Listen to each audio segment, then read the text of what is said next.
Un sujet qu'aborde Charles Robin, puisque je parle de lui actuellement, c'est la question de l'étymologie du sens des mots. Il faut bien, si on l'écoute, il faut bien comprendre le sens des mots, ce que les mots veulent dire. Je reconnais que ça me laisse assez sceptique, cette façon de présenter les choses. Et en même temps, ça ne surprend pas. Parce que, pour beaucoup de gens, le langage, l'apprentissage du langage, constitue un bagage absolument fondamental et vital. Sans apprentissage du langage, on est perdu, on n'est rien. C'est ce qu'ils disent, pas. Ne mettez pas ça sur le dos, sur mon dos. Les gens qui ont peu d'éducation vont survaloriser le rôle du langage, qui va constituer leur bagage par excellence, leur référence par excellence, leur savoir par excellence. Alors, là aussi désagréable que soit ma position à ce sujet, M. Robin est marqué par son milieu social, qui survalorise le langage, qui en fait une source de savoir extraordinaire, qu'il faut puiser, qu'il faut exploiter. Eh bien moi, je prendrais un peu le contre-pied de cette position. Mais est-ce possible? Comment peut-on penser sans le langage? Eh bien, je répondrais qu'il faut penser le monde. Il faut regarder le monde. C'est-à-dire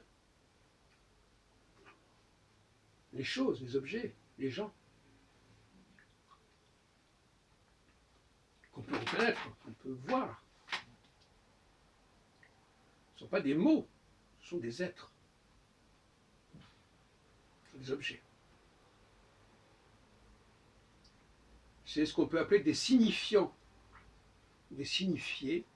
C'est un problème linguistique aussi qui est complexe. Ce sont des objets signifiés. Mais le mot ne me plaît pas beaucoup parce que ça veut dire que, si on parle de signifié, ça veut dire qu'il y a des mots qui renvoient au signifié. Alors justement, je viens de dire que je veux découpler la réalité du langage. Donc on ne peut pas employer la formule signifiant-signifié,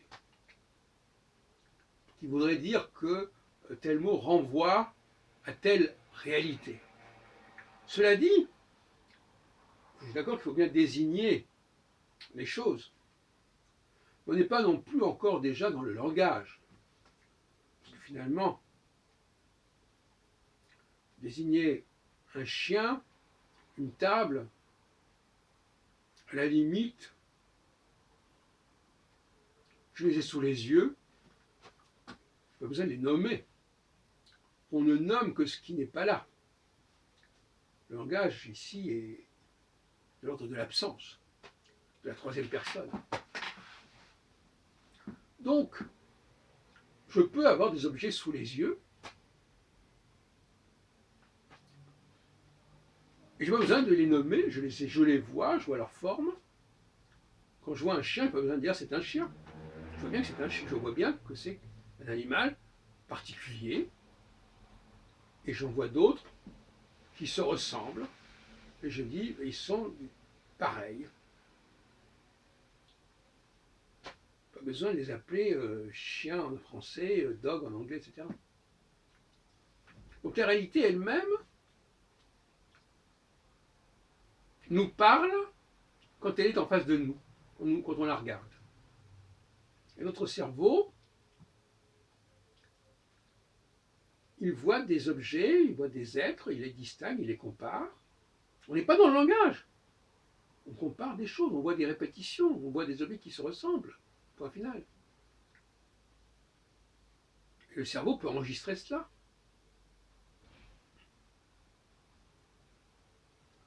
Maintenant que dans un deuxième temps, qu'on s'aperçoive qu'il y a un mot pour désigner telle et telle chose, pourquoi pas? Dans un deuxième temps, pas dans un premier temps. Dans un premier temps, on observe les choses, avant même d'avoir la parole. Je dirais même que l'enfant doit observer les choses avant même d'avoir la parole. Et que c'est parce qu'il a observé des choses qu'il peut accéder au langage, et non pas l'inverse.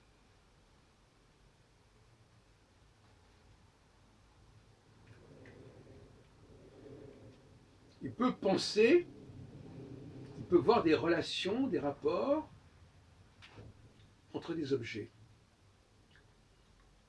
des personnes, et faire quelques réflexions à ce sujet.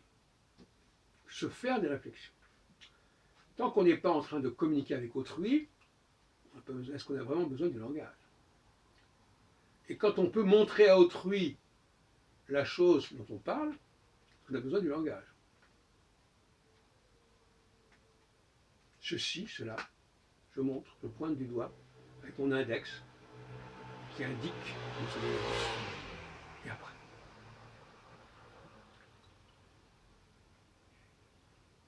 Si je vois,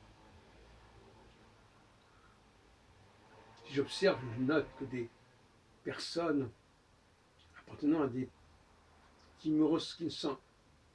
certains groupes de personnes ont un certain comportement et qu'un autre groupe de personnes n'a pas le même comportement, je l'observe, je note dans ma tête. J'ai le droit de dire ça ce sont les hommes, ça ce sont les femmes, pourquoi pas? Parce que déjà je l'ai remarqué. Pourquoi pas? Sans plus.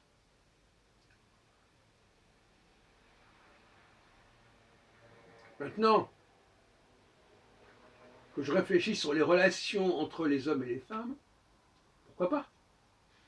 Entre des objets que je vois, et je vois comment ils se comportent, je vois comment ils se comportent les uns avec les autres, ou entre eux, pourquoi pas? Là encore, on a besoin d'être dans le langage, au sens de désigner les choses, on a besoin de désigner ce qui est devant nous, ce qu'on peut voir, qui est sous nos yeux.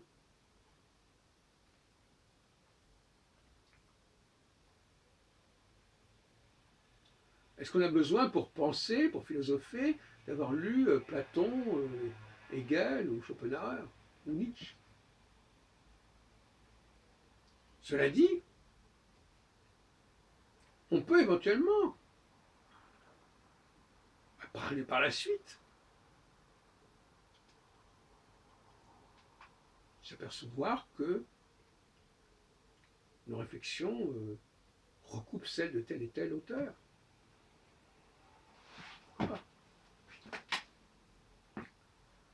Mais qu'est-ce que ça voudrait dire que de penser selon tel auteur alors que l'on n'a même pas observé le monde? Il ne faut pas mettre la charrue avant les bœufs. Il ne faut pas aller plus vite que la musique. Donc, moi, par exemple, quand je cite quelqu'un, c'est après coup. C'est parce que je trouve que cette personne dit des choses qui correspondent à ce que j'ai dit. Ça ne veut pas dire que je pense parce que j'ai lu cette personne, cet auteur, ou parce que j'ai entendu telle personne. Non. Je dois d'abord observer les choses, penser les choses, et après, je peux trouver des recoupements avec telle et telle autre personne qui aurait dit des choses pareilles. Au fond, le langage me permet de rapprocher ce que moi-même j'ai observé et désigné de ce que d'autres ont observé et désigné. Comme on dit, les grands esprits se rencontrent. Donc, contact.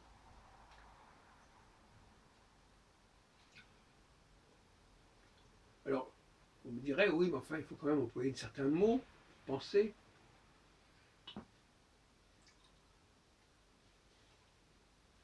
Ou est-ce qu'il faut penser pour employer certains mots?